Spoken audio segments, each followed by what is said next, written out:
Hello and welcome to Heartlight Vedic Astrology. Today I was going to go over Gaja Kesari Yoga, which is a planetary combination that I like to think of as a networker's combination. So let's get into that.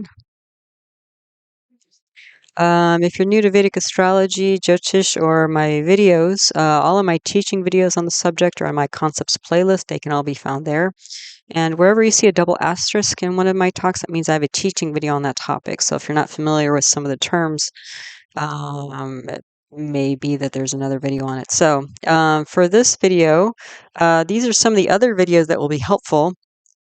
North, South, and East Indian style charts, introduction to navigating a birth chart, the Lugna, also known as the ascendant rising sign first house, introduction to the constellations or Rashis, natural benefic and malefic planets, planet exaltation and debilitation, planet combustion, also known as Asta in Sanskrit, and planetary directional strength, also known as Digbal in Sanskrit, planetary war or Graha Yuddha. And then also I have a whole playlist on the different planets, classical planets of Jyotish and their symbolism.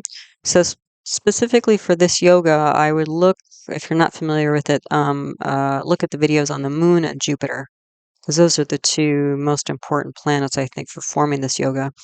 And if you're looking for other yogas, I have a growing playlist of yoga videos. And again, yoga meaning planetary combinations, not yoga that you do in a yoga studio, is kind of more exercise. So there's a whole playlist there. All right.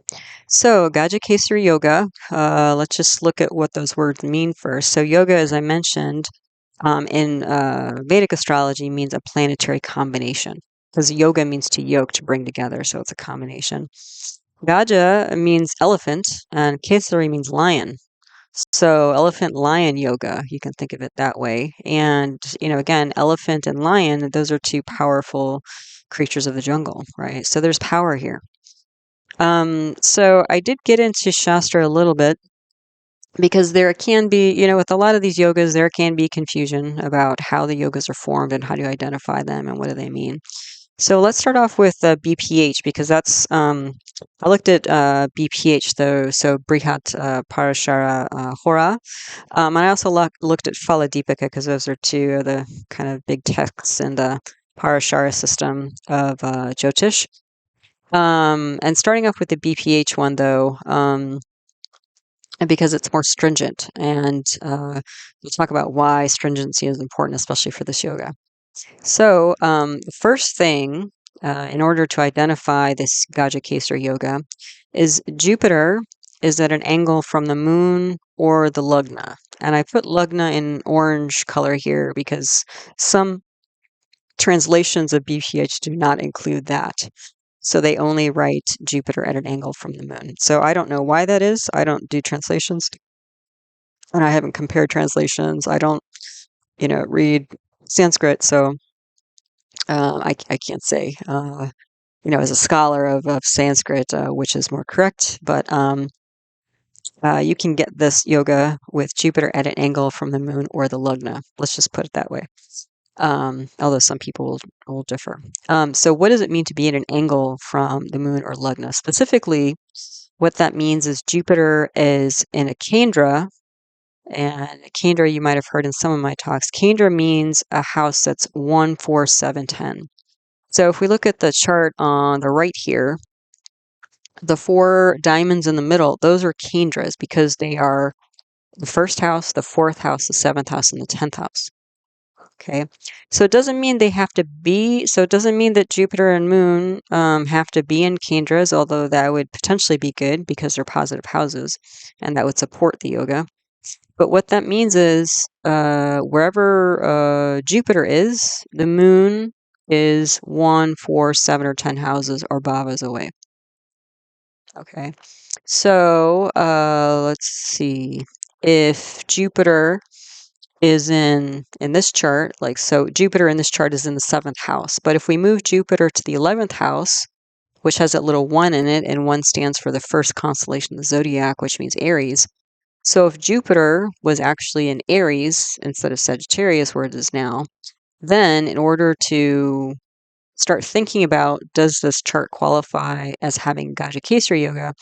Then the moon would also have to be in Aries because that would be one house away or the same house.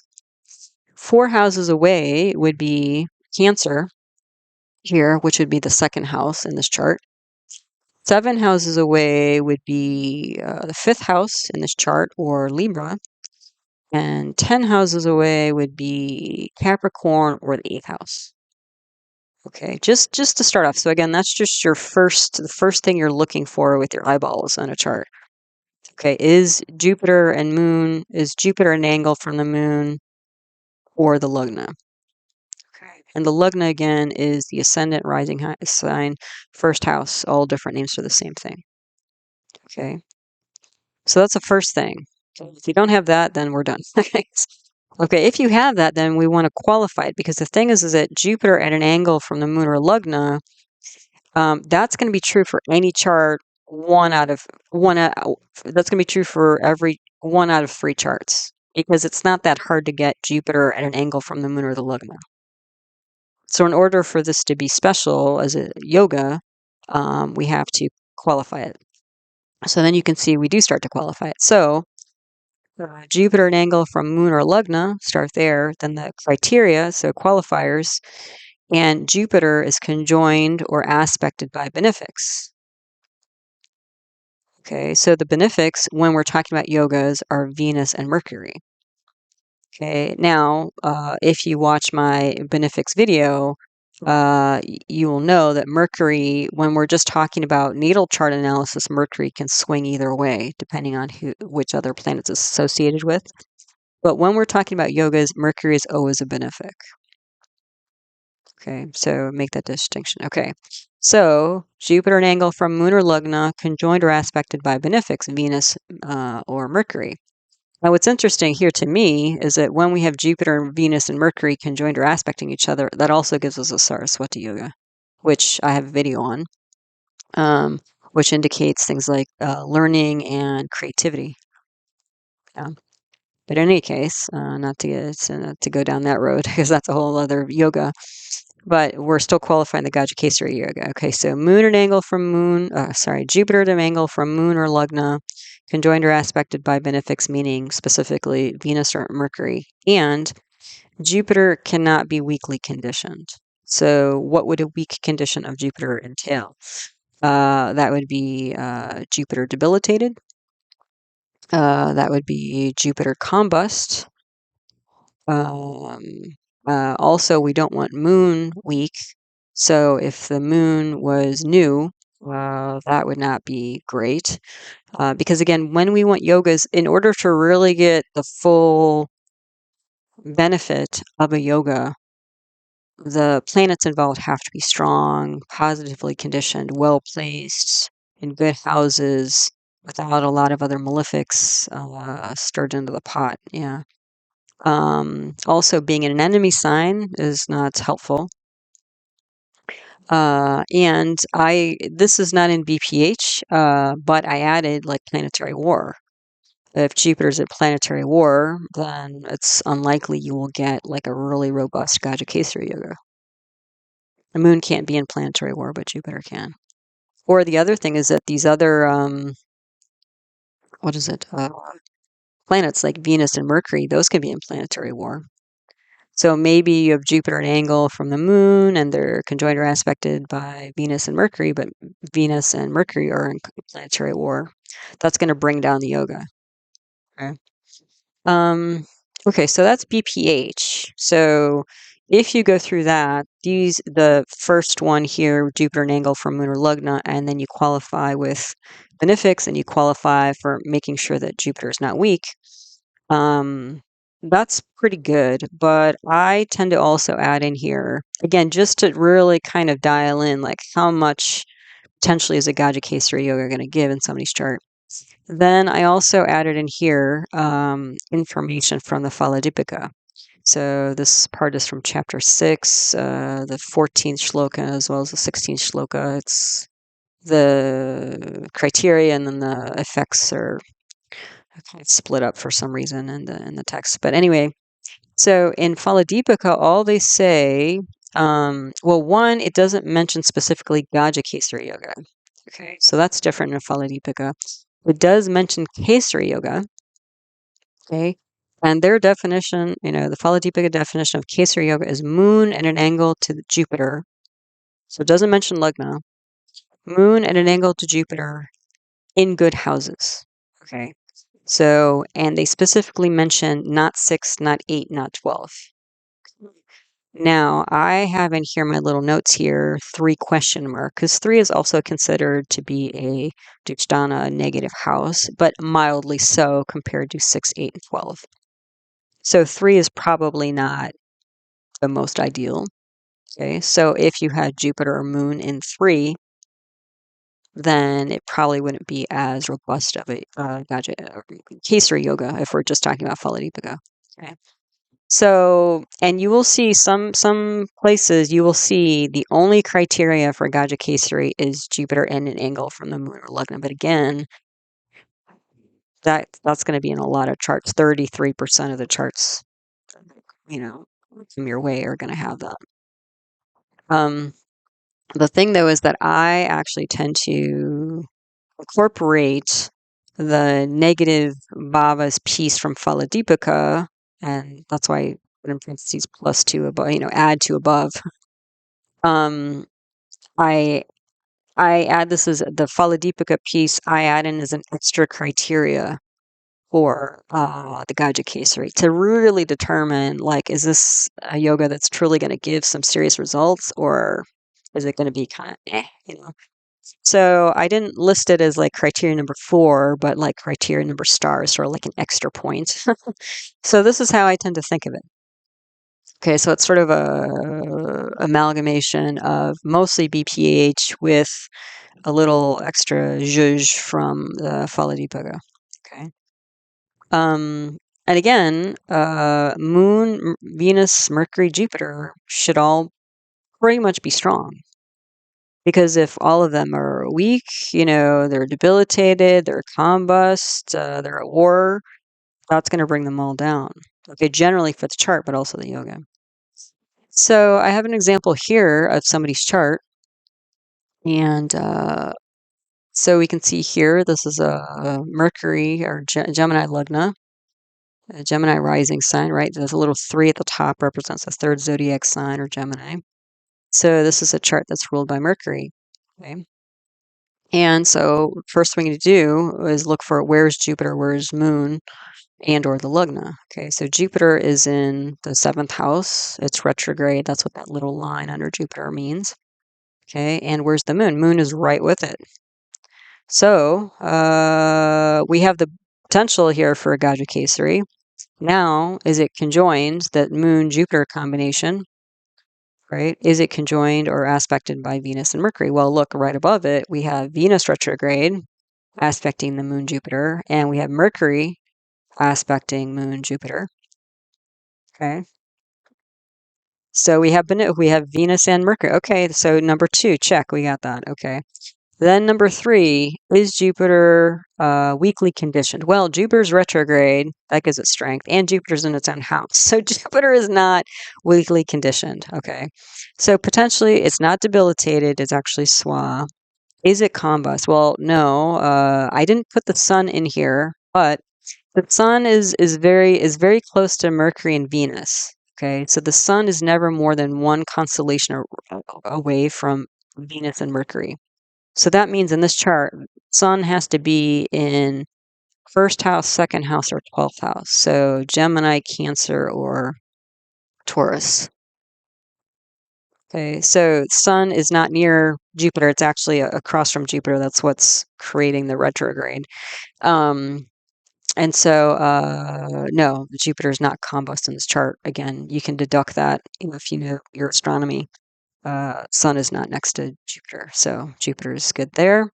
Moon and Jupiter are not in planetary war because Moon cannot be in planetary war. Only true planets can get into planetary war. What about Mars, Venus, Mercury? Well, Mars is in ordinary condition of the planets here. it's an ordinary condition. It's the most ordinary, which is actually good because if we had a massively strong Mars, it would bring this yoga down because again, we don't want a ton of malefics on top of this yoga. Okay. So Mars is there. That's going to give it a little spice, but I mean, if you look at this, I mean, you have moon. Actually, I didn't put it in here, but the sun is actually in the 12th house. So you basically almost have a full moon here. So the moon is strong. Jupiter is super strong. It's retrograde and swa. Mercury is in its own house. So Mercury is swa. That's strong. And Mercury has digbala. So Mercury has directional strength. So Mercury's super strong. Venus is retrograde. So the four planets mostly involved in the Gaja Kesari, they all have primary strength. Moon is full, Jupiter retrograde, Swa, Venus retrograde, Mercury, Swa, and Digbala. So it's like boom. And then, okay, so not weakly conditioned. Then if we add in the Phala Deepika piece of are they in good houses? Well, they're all in Kendras. They're all in 1-7. So all the planets are in good houses. So this is a pretty, I mean, except for the Mars here, which, maybe add a little twist, but I would still take this as a massive Gaja Kesari yoga. Okay. And this chart happens to be of a physician, which again, we're going to talk about the effects, the effects of the Gaja Kesari yoga, but just remember that this chart is of a physician. Okay, and let's go into the next slide where I'll get into what this yoga means, and we'll get into another chart, and then we can compare and contrast the two charts. Okay. All right. So the effects of a Gaja Kesari yoga. So again, the first definition or explanation is BPH, and the second one's Phala Deepika. So from BPH, we get splendorous, wealthy, intelligent, endowed with many laudable virtues, and will please the king. Okay, now why might this be? Start to think about that, and I'll keep reading here. So from Phala Deepika, will destroy enemies like a lion. So here we're going to look Kesari lion, right? Address assembly with wisdom. So again, intelligence, wisdom. Okay. Which makes sense because again, Jupiter, since Jupiter is part of this Gaja Kesari yoga, when you have a strong Jupiter, usually somebody's a very well-known or very gifted speaker, especially. Yeah, and then if we have Mercury here, that's another planet regarding communication. Okay, and Jupiter also represents wisdom, virtue, spirituality. Right, Mercury and Jupiter are both education planets, both communication planets. And Moon and Venus, those are both the social planets. Moon represents the public. Moon represents hospitality. Moon represents mothering, nurturing. Venus represents compassion, as does Jupiter. And the moon represents the mind. Moon represents the mind, and Mercury represents moon represents the emotional mind or intuitive mind, and Mercury represents the rational mind or decision making. So when you have all of these benefics, so Venus, Mercury, Jupiter, Moon together, you basically all have all the benefic planets on the mind and speaking and sociability. All that energy comes together in this like massive, just conglomeration. So when you get somebody with the Gaja Kesari yoga, this is going to be somebody who's very high-minded, very compassionate, speaks well. Again, if there are no malefics, if they're not in negative housing, but if you get one of these, massive Gaja Kesari yogas, you're going to get somebody who's a very super nurturing person. And even though, like in the Phala Deepika, they're talking about like destroying enemies and stuff like that. Well, how do you destroy enemies? If we're talking about Jyotish, Vedic astrology, it's all karma, right? So the way you destroy your enemies is not by like, getting out your weapon and like fighting people. I mean, it can sort of be that like that, I guess. It can seem like that, but the way to destroy your enemies is through your virtue. Because if you have good karma, your good karma is what destroys your enemies. It's not like debating them in public. Or it's not fighting them, in public, but it's if you're sowing seeds of good karma by helping people, like the physician in the last chart, or in this chart. Oh, let me finish the definite. I'm getting off track here. So the Phala Deepika destroys enemies like a lion, addresses assembly with wisdom in a noble manner. So you can see this like Jupiterian, justice and spirituality and compassion, that sort of thing. Passionate and emotional in behavior. So that's going to be Venus and Jupiter, right? Those are passion. Moon, these are all passion planets, and Jupiter's going to amplify that. Long life, high reputation, intelligence. So we're kind of seeing the same thing. And achieve everything by own valor. So in my mind, when I read this, it's achieve everything by good karma. And when you have Venus, Mercury, Jupiter, Moon, and all this together, that's just the way somebody operates in their mind. And if their mind is somebody who generates good karma, then their actions tend to follow. Okay. There was a mention that this is a good yoga for politicians.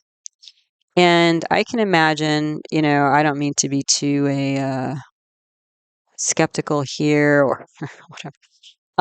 Ideally, yes. So ideally, politicians go into politics for good reasons and they want to support the public and all this sort of thing. So yes, if that's their true intention and motivation, yes, Gaja Kesari Yoga or, would definitely support that, their career.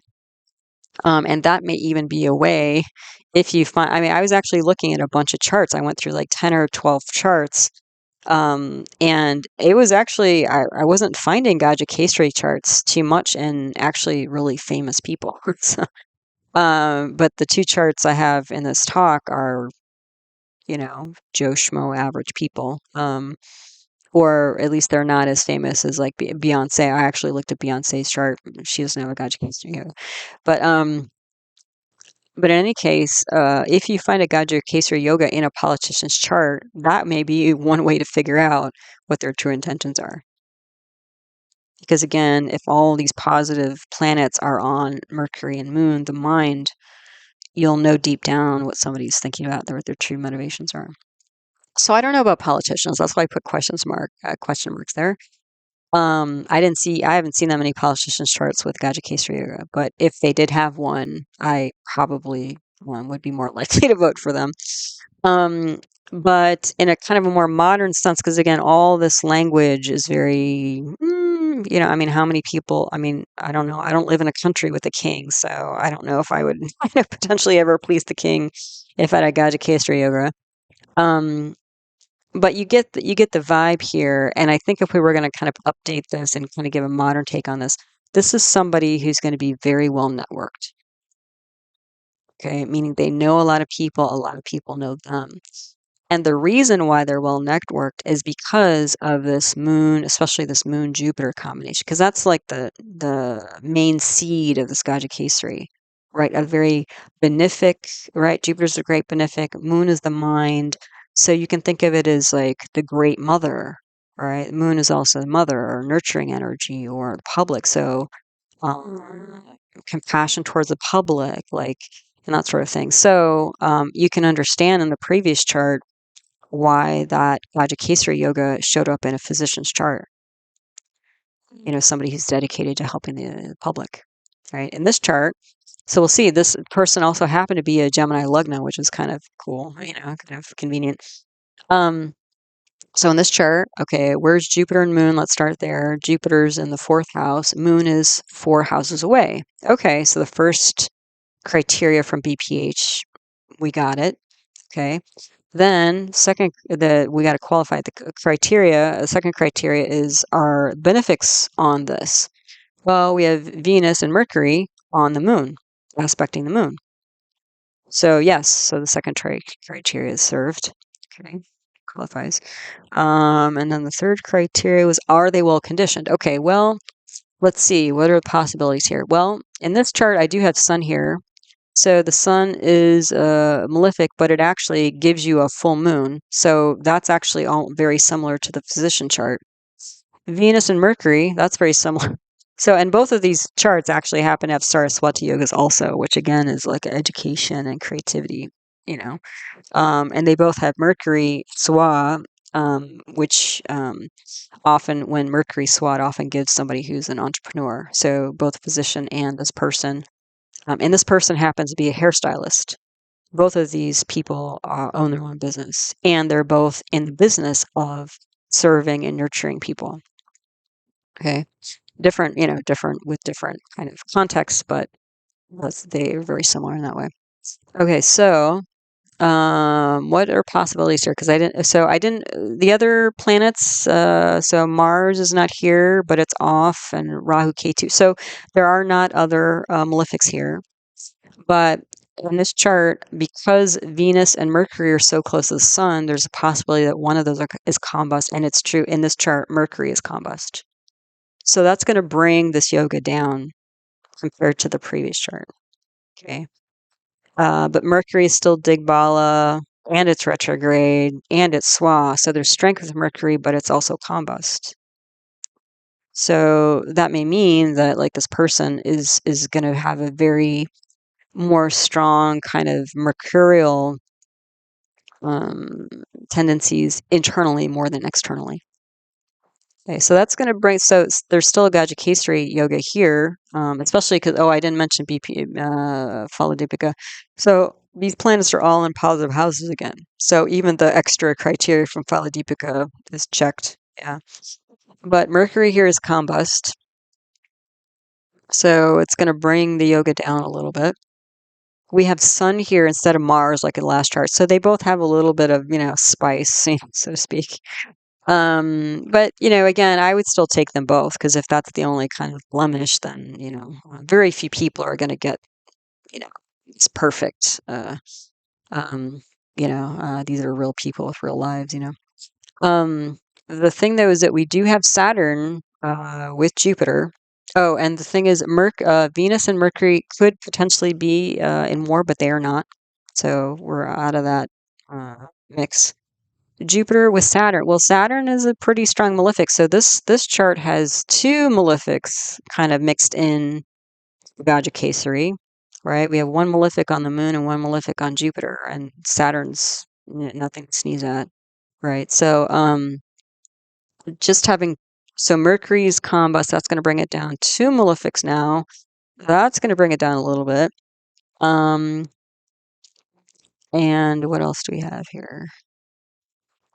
Jupiter and Saturn potentially could be at war, but they are not. So that's good. At least Jupiter and Saturn are not at war. So this is a hairstylist, as I mentioned, and this is somebody who gets awards for their salon, like, best in town type thing, written up in the paper or whatever. Has, gobs and gobs of people that they know because of their nurturing this business that they do. Yeah.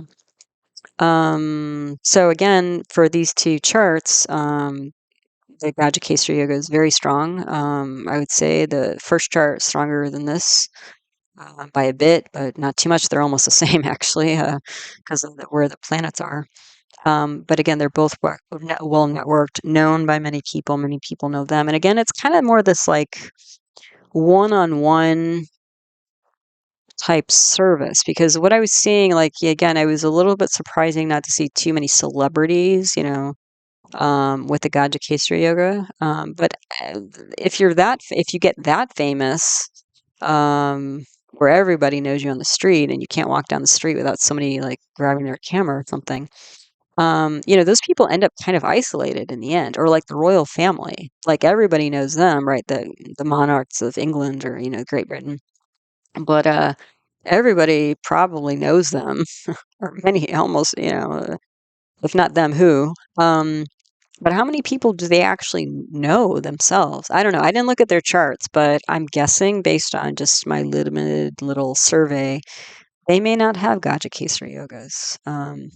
Because again, even though their face and image is public, they're pretty isolated in the way they live their lives. So how many one-on-one relationships do they have? I don't know.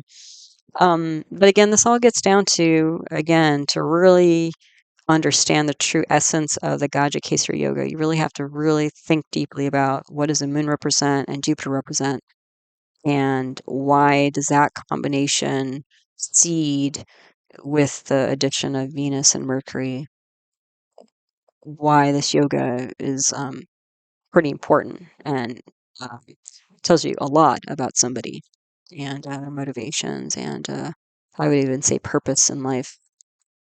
Because again, these two charts, it's not like they were just good people who helped their neighbors or something, but I mean, their whole kind of careers were based on it. Yeah, this mental uh, attitude of being kind to strangers and the public and serving them, helping them in different ways. So there you go, Gaja Kesari Yoga. All right. So as always, I want to thank you for stopping by and listening to one of my talks. All of my teaching videos are my concepts playlist, as I mentioned, if you want to learn more Vedic astrology. I do offer personal birth chart readings on Zoom. You can find out more information by emailing heartlightastro@yahoo.com if you're interested in that. I also have another YouTube channel on natural medicine, and there I talk about other Vedic arts such as Ayurveda and yoga, as well as other paradigms of natural medicine such as homeopathy and naturopathic medicine. And the name of that channel is Nature Source Care, so that's out there too if that's helpful to you. All right, so as always, I hope you found this interesting and useful as you navigate the energy cycles of your own life. So until the next one, take care. Namaste.